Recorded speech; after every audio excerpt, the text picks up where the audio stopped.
All right, welcome back to the stream. Welcome back to another video. Today, we're actually going to talk about will Tesla vehicles actually qualify for the new EV tax credit, or also known as the Inflation Reduction Act, and also my thoughts on it and what Tesla might do to actually make this work and kind of their pricing strategy on that as well. So welcome back to the channel. Welcome back to another video. My name is Dennis. I love talking about Tesla hacking, as I like to call it, or giving you guys the direction on how to get the best deal on a Tesla, or even how to sell your Tesla at a better rate, but more importantly, how to finance your Tesla at a good rate if you're not paying cash as well. Welcome to the channel. We're going to talk about will Teslas actually qualify for the Inflation Reduction Act and what Elon actually said pretty recently. But before we get into the video, today's video is actually sponsored by my Calendly link. If you're looking for someone to talk to on how to get the best deal on a Tesla, or you're just confused on what to do, you can actually schedule a 15-minute call with me where we can talk one-on-one on any of your questions on how to get the best deal on buying or selling or even financing in Tesla down below at my Calendly link in the description. And after you schedule the call, you actually get a link to my buying guide, which has links to all the resources that I use to get you the best deal on a Tesla, or even selling your Tesla at a good rate. But welcome back to the channel. If you're new here, my name is Dennis. I've had 3 Teslas so far, a Model 3, a Model Y, and a Model S. I sold all of them just to wait out the market. But thanks for joining on another video, and let's get into the topic of the video. But after we roll my intro.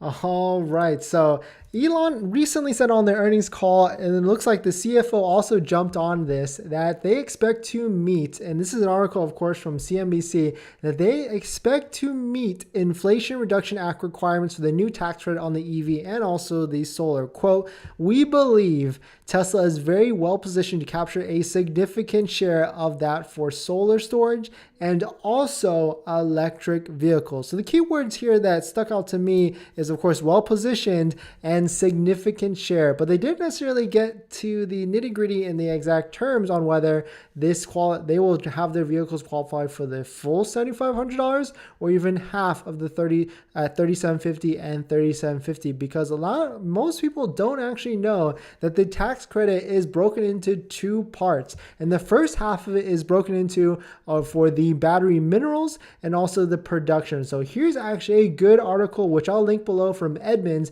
that goes into the qualifications of the battery critical minerals and the battery components, and that's how they qualify for both 3750. And Tesla, of course, is not going to announce any of this anytime soon, because they do not want to hurt year-end sales for this year. Because just think about it, guys and gals, if Tesla were to announce tomorrow that their Model Y and Model 3 is now going to qualify for a full $7,500 discount, think about what is that going to do to their deliveries this year. Everybody and their mom is going to try and push out to next year, so they're not going to try and take delivery this year. Of course, there's certainly a good portion of Tesla Model 3 and Model Y buyers that make over the income threshold of 150K or even 300K for married couples that are not, they don't even qualify for the tax credit at all. But think about what percentage of that and what percentage of those people are actually buying the Model S and the X and not the 3 and the Y. But definitely super interesting stuff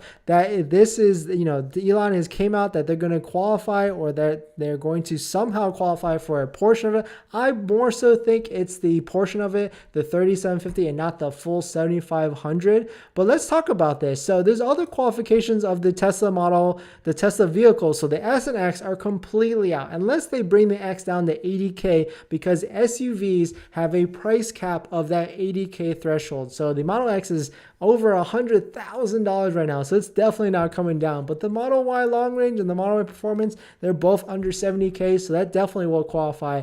The Model 3, though, is where it definitely gets a little interesting, because sedans have to be under $55,000. And if you remember before, And you can actually buy one right now, but before, the Model 3 long range was 57,990 before they actually removed it. So I pulled up inventory of all the Model 3s available right now today. There's no longer a 6-month wait or 12-month wait. You could buy or put your name on a Model 3 long range today, and the base price right now. So these are 2 base ones, no options. Actually, that's weird. Why is there so many base ones? But these are a couple base ones at 57,990. So that is already above the threshold of that 55K mark. So these vehicles, I guess, would not qualify today. But my thoughts on what Tesla is going to do. So Tesla actually has the rear-wheel drive Model 3 at 46,990. I think they're going to keep that. And I think they're going to bring back the Model 3 long range into that 53K price point, right under the 55K. So that allows for some options where you want to get like a color paint option, or maybe even the different interior. But they're going to bring it so that if you built it to that 55K mark, or if you want to go past it, you're going to get like a long range standard or shorter long range. Basically, I think they're going to give you a long range that does not have the 358-mile range that it's posted at. They're going to kind of short it, maybe at like that 280 or 300-mile mark. And they're going to say to you, hey, this vehicle now qualifies for that $7,500 tax credit. You can now buy it at 53 or 55K, and you can pay us an optional package to get that extra amount of range for that 350-mile range. And think, Tesla has done this in the past. So Tesla's done this in the past, of course, with a different type of way. So Tesla actually launched a acceleration boost for the Model Y and also the Model 3. So I'm not sure why it's not notified here, but it was a $2,000 acceleration boost package. It was just a software flip of the switch on that allowed you to go 0 to 60, and of course a slightly faster speed than the standard range, but of course not as fast as the performance model range. So it was a 2,000 package, just a flip of the switch software. So I think Tesla's going to do this with the Model 3 long range. They're going to say, hey, you can buy a 55K Model 3 long range, qualify for the tax credit, but if you want that extra little bit of juice, that extra little bit of range, you're gonna have to pay us maybe half of that tax credit, or maybe just $3,000. Let's say it only qualifies for $3,750 of that tax credit. They're going to want maybe $2,000 to $3,000 just to get that extra bit of range. And I think that's what they're going to do. That's my prediction. I'm putting my name on it. And of course, they're not going to say anything about this until January 1st of next year, but that's my prediction for the Model 3. The Model Y is a different story. So this qualifies for the $3,750 or the $7,500, whichever one that they're going to make it qualify for.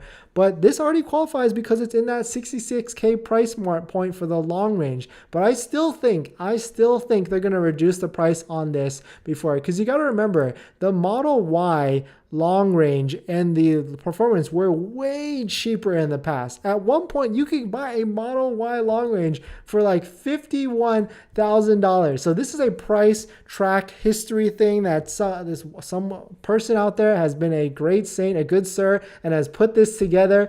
And you can see a Model Y long range was as low as $49,000. So they've bumped this up like $15,000, $16,000 in the past year and a half, which is just absolutely insane. So I think Tesla demand is, but I mean, I gotta say, if they bring that tax credit back to the Teslas, then demand is going to spike right back up. But I think they're going to bring it down to 60. And the other thing that I think they're going to do, because this model is already out in China and in Europe, I think Tesla is going to bring and introduce back into the market a Model Y standard range, just like they have a Model 3 standard range, and they're going to price it at that $54,000 price point, and that's also going to qualify, hopefully, for that tax credit of $3,750 or $7,500. And if they do that, that is going to destroy the market, because Audi, Lexus, and BMW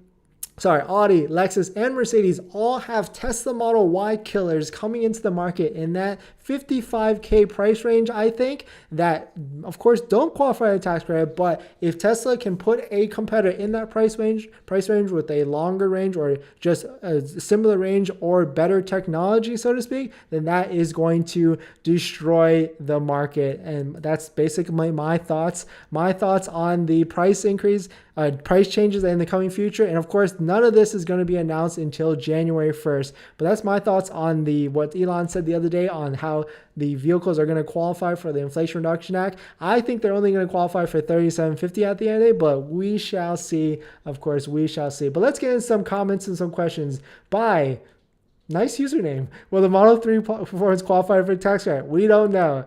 Will the Model 3 performance qualify for tax credit? Again, we don't know. Ming Chan, welcome to the stream. Welcome back to another video. Drip marketing. Yeah, I've posted a ton. This is my new process. Record like 2 or 3 videos in one night and just let it roll and then see what happens in the next few days. Ming Chan, if just a software tweak for the speed upgrade, do people hack the DIY? So there actually is a Tesla hack. I forgot what it was called. Tesla software hack. To make it like faster, and I bet you could probably do that for the range as well. It came out a while ago, but I haven't heard much on it because there's a couple other things like heated seats that could be turned on. So this is a company, let's see, I can't find it, but yeah, there is a way to do it, but it's not. There we go. Next gen. I'm actually curious to see if they still selling. Are people actually buying this stuff? Because it's kind of scary. It's kind of scary to try and like plug this into your Tesla Model. I mean, it's different because we used to do this with iPhones, right? Like jailbreak them and mess with the features, but that's an iPhone, and it's like maybe $1,000. A car, a $50,000 to $40,000 to $60,000 is a whole nother thing. And if you brick something, Tesla is going to be like, hands off. They're not even going to mess with it. But definitely some interesting stuff. Those are my thoughts on if Tesla, the vehicles, will qualify for the Inflation Reduction Act. But I want to hear from you guys. What do you think? Do you think it's going to qualify for $7,500? Do you think it's just the Model 3 or the Model Y? Or do you think it's just going to qualify for $3,750? I'm more leaning to $3,750 as the days go by, but we'll see. I mean, Elon might pull something out of his pocket and throw a curveball for the whole entire industry. We shall definitely see. But thanks for watching another video. Please hit that like if you're enjoying it. And if you want to support the channel, you can actually buy me a coffee by hitting the link below and supporting my drives for a nice coffee or something like that. But you don't even have to do that. Just watching the streams, watching the videos, hitting that like, and definitely hitting subscribe goes a long way for sure. So thanks for watching the video, and I'll see you guys in the next one. See ya.